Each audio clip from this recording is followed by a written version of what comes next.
Phone tapping కేసులో BRS అధినేత కేసీఆర్ కు సిట్ అధికారులు జారీ చేసిన నోటీసులపై కాంగ్రెస్ ఎంపీ మల్లు రవి స్పందించారు. కేసీఆర్ పై కుట్రలు జరుగుతున్నాయని, బీఆర్ఎస్ నేతలు చేస్తున్న ఆరోపణలకు అర్థం లేదు అని, చట్టం ముందు అందరూ సమానమే అని అన్నారు.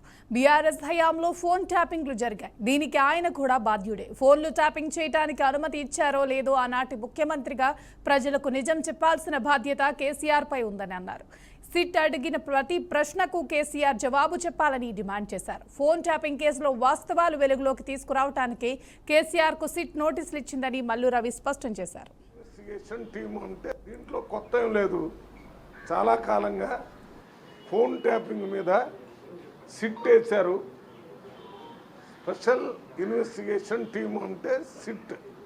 పోలీసులు ఆ ఫోన్ ట్యాపింగ్ మీద వచ్చినటువంటి కంప్లైంట్స్ అన్నింటినీ ఎంక్వైరీ చేయడానికి నిన్న మొన్న హరీష్ రావుని పిలిచారు, కేటీఆర్ని పిలిచారు. ఇప్పుడు కేసీఆర్కి కూడా నోటీస్ ఇస్తారు. చట్టం ముందు ఎవరు పెద్ద కాదు, ఎవరు చిన్న కాదు, అందరూ సమానం. మరి ఆనాడు ముఖ్యమంత్రిగా ఉన్నటువంటి వ్యక్తి కేసీఆర్ గారు, ఆయన యొక్క అనుమతితోనే ఈ ఫోన్ ట్యాపింగ్ జరిగిందనేది అందరూ చెప్తున్నటువంటి ఇన్ఫర్మేషన్. దాన్ని బట్టే కేసీఆర్ గారికి ఇప్పుడు నోటీసులు ఇచ్చారు.